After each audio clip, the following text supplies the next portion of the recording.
We start the day's other headlines with plans by the U.S. Army to host a massive parade this summer for its 250th anniversary. According to a statement from the Pentagon out late today, the event would include approximately 6,600 soldiers, 150 vehicles, and 50 aircraft, plus musical performances and other events. The date is set for June 14th, which happens to be President Trump's birthday. The statement does not include price estimates, though such events typically cost tens of millions of dollars. High costs played a role in halting Trump's push for a similar parade in his first term. Canadian Prime Minister Mark Carney says he'll meet with President Trump at the White House on Tuesday. Speaking to reporters for the first time since his election win earlier this week, Carney said voters want his government to stand up to Trump and build a strong economy. The former central banker enjoyed a late surge in the polls as Trump pursued a trade war with Canada and said the nation should become the 51st state.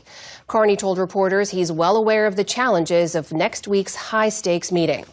I'm not pretending those discussions will be easy or they won't proceed in a straight line. There will be zigs and zags, ups and downs. But as I said in my remarks, I will fight for the best deal for Canada and only accept the best deal for Canada and take as much time that's necessary. Carney also announced that King Charles III will deliver a speech to Parliament at the end of the month. The British monarch is the head of state in Canada. The country is part of the British Commonwealth of former colonies. Turning overseas, organizers of an aid shipment bound for Gaza say drones attacked their vessel. The group says the ship was in international waters off the coast of Malta, carrying 12 crew members and 4 civilians. Cell phone video showed an explosion on the ship, which caused a fire to break out. Malta's government says no injuries were reported. The organizers said without evidence that Israel carried out the attack. Israel has not commented.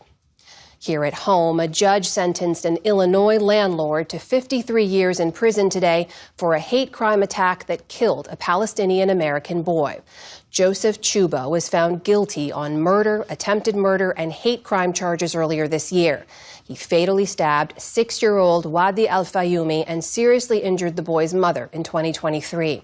The family were Chuba's tenants at the time, and authorities say he attacked them because of their Muslim faith and in response to the Israel-Hamas war.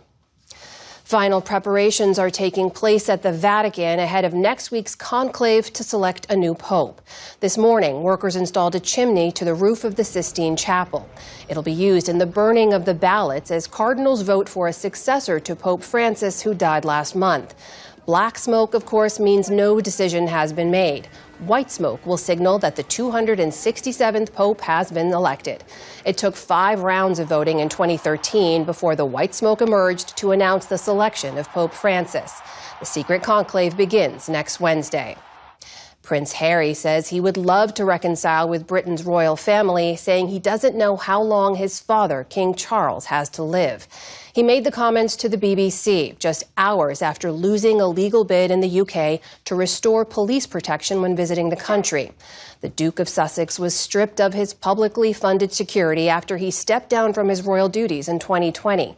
He says the issue has been a source of friction between him and his 76-year-old father, who's battling an undisclosed form of cancer. The NBA's all-time wins leader is stepping down as coach of the San Antonio Spurs. Greg Popovich won 5 championships with the team over a 3-decade career. He also led the U.S. men's squad to a gold medal at the Tokyo Olympics. And he coached 6 Hall of Famers en route to his own inclusion in the Hall in 2023. The 76-year-old missed all but 5 games this season after suffering a stroke last November. Popovich will stay on with the Spurs as team president. And on Wall Street, that reassuring jobs data helped drive stocks higher to end the week. The Dow Jones Industrial Average gained more than 500 points on the day. The Nasdaq jumped 266 points, or 1.5%. The S&P 500 also ended higher, erasing all its losses from Trump's chaotic tariff rollout last month. And we have 2 passings of note. Singer and songwriter Jill Sobule has died. I kissed a girl. I kissed a girl. She gained national attention in 1995 with the song I Kissed a Girl that became an LGBTQ anthem and was banned on several Southern radio stations. That same year, she enjoyed success with Supermodel, which was featured in the hit film Clueless.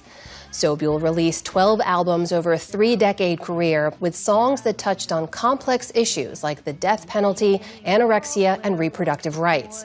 She died in a house fire in the Minneapolis area yesterday. She was 66 years old. And comedian Ruth Buzzi has died. She was a fixture on the groundbreaking sketch comedy series Rowan and Martin's Laugh-In, which ran from 1968 to 1973. Kiss me, you Latin lovely.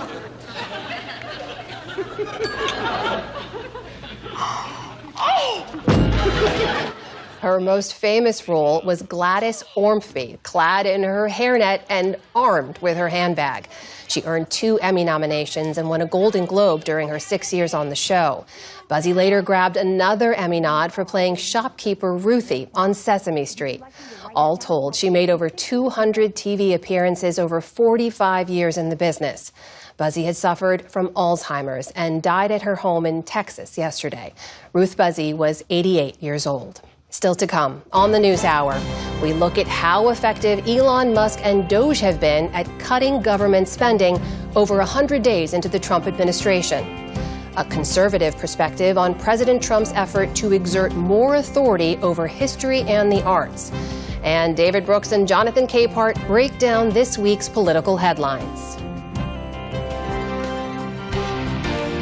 This is the PBS NewsHour from the David M. Rubenstein Studio at WETA in Washington and in the West from the Walter Cronkite School of Journalism at Arizona State University.